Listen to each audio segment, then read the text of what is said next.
모택동 사상과 중국혁명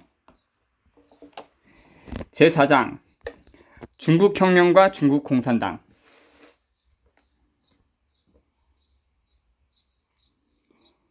1919년 고향 장사에서 어머니와 두 동생과 함께 일본의 코에이사라는 게임 회사가 있는데 거기서 만든 삼국지 3라는 게임이 있는데 아주 잘 만든 게임입니다. 근데 거기서 손견이라고 아주 중요한 인물이죠. 오나라의 거의 할아버지 그런 인물인데 그 사람이 생긴 게 약간 모택동처럼 생겼고 뻘건 두건을 쓰고 나와요.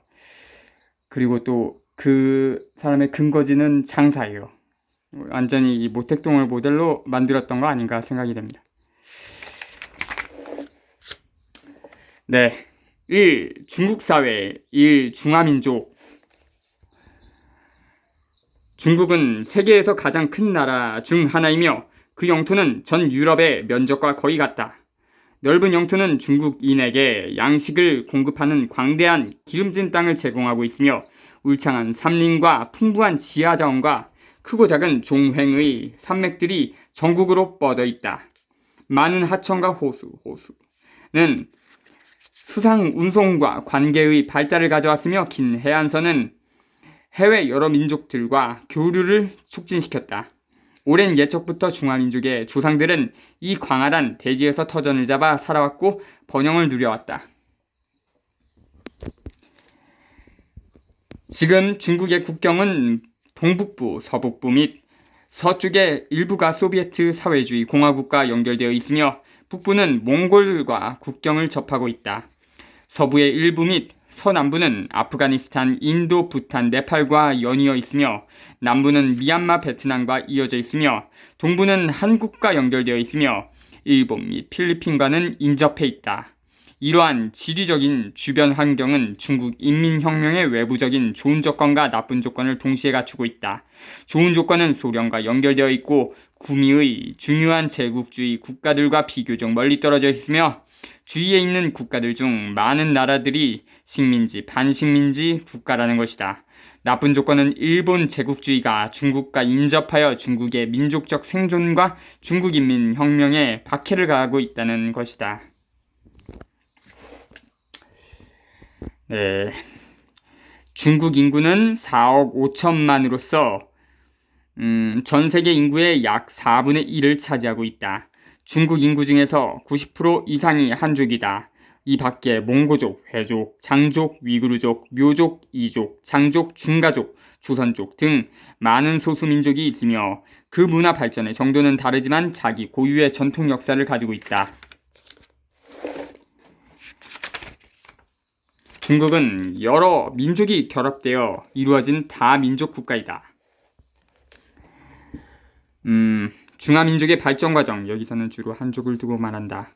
은 세계의 다른 많은 민족들과 마찬가지로 일찍부터 계급이 없는 몇만 년 동안의 원시 공동체 생활을 하여왔다.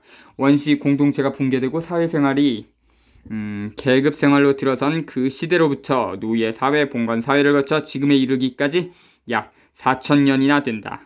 중화민족의 문명사회는 예로부터 농업과 수공업이 발달하였으며 많은 위대한 사상가, 발명가의 과학자, 정치가, 전략가, 문학가 및 예술가가 있으며 많은 문화 고전이 있다. 오랜 옛날의 중국에서는 벌써 지남침을 발명한 바 있다. 중국혁명과 중국공산당은 1939년 겨울에 모택동이 연안에 있던 몇몇 동지들과 함께 쓴 교재이다. 제1장 중국사회는 몇몇 동지들이 작성한 것을 모택동이 수정한 것이다. 제2장 중국혁명은 모택동이 직접 쓴 것이다. 제3장 당건서를 쓸 예정이었으나 집필을 담당한 동지가 탈구하지 못하였기 때문에 중지되었다. 그러나 이 두 장은, 특히 제2장은 중국 공산당과 중국 인민들 내에서 아주 큰 교육적 역할을 하였다. 중가족은 포위족의 옛 명칭이다.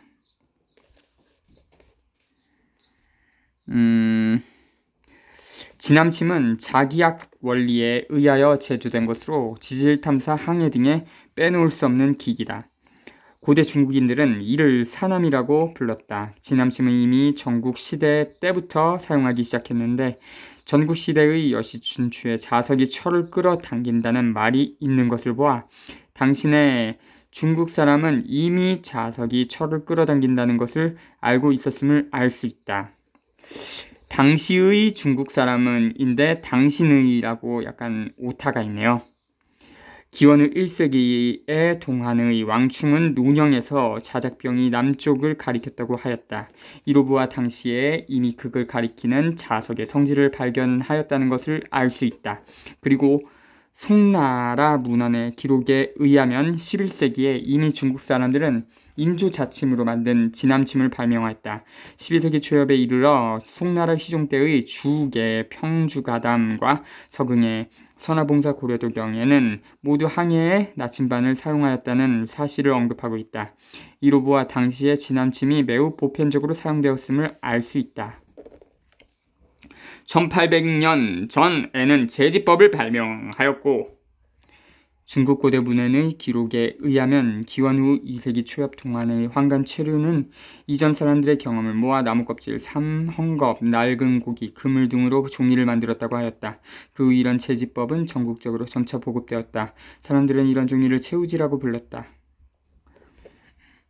1300년 전에 목판 인쇄를 발명하였으며 중국의 인쇄술은 조판 인쇄와 활자 인쇄 두 단계를 거쳐 발전하였다. 조판 인쇄는 대체로 당대 중기에 발명되었는데 당시에는 주로 불경, 불상, 유갑, 경정과 역법, 의학, 서적 등에 사용되었다. 목판 인쇄술은 약 7세기 당나라 초엽부터 시작되었다. 약 800년 전에는 활자 인쇄를 발명하였다. 활자 인쇄는 북송 경력 연간의 필승이란 사람이 처음 활자판 인쇄를 발명하였다. 활자판 인쇄는 먼저 점토를 하나하나의 한자의 인을 만들고 불로 구워서 단단하게 한 이후에 원고에 따라 자인을 자판 위에 배열하여 송진 같은 것으로 임시로 고정시킨 다음 판의 표면을 눌러서 인쇄하는 방법이다. 화약의 사용. 화약은 기원 9세기 때 상주 시기에 발명되었다. 송나라 초엽 10세기 후반부터 11세기 초엽에 중국에서는 이미 화약을 이용하여 화포, 화전 등의 무기를 만들어 전쟁에 사용했다. 화약의 사용도 유럽 사람들보다 앞섰다. 그러므로 중국은 세계에서 문명이 가장 일찍 발달된 나라 중 하나이며 중국은 이미 4000년 전부터 문자로 기록된 역사를 가지고 있다.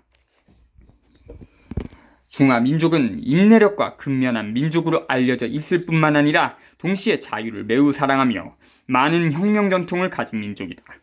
한족의 역사를 예로 들어보더라도 중국 인민은 전제 세력의 통치에 굴복하지 않는 인민이라는 것을 확인할 수 있다. 그들은 항상 혁명으로 이러한 통치를 전복시키고 바꾸어 나갔던 것이다.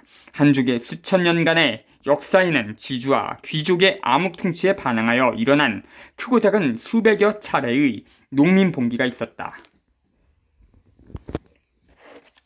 그리고 많은 왕조들의 교체는 거의 농민 봉기에 의해서 이루어졌다.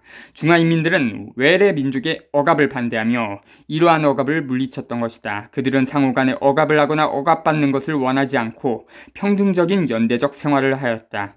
중화민족의 수천 년의 역사에서는 많은 민족 영웅과 혁명 지도자들이 배출되었다. 그러므로 중화민족은 영광스러운 혁명 전통과 우수한 역사 문화를 가진 민족이라고 자부할 수 있는 것이다. 네, 오늘 짧게 여기까지만 할까요? 자주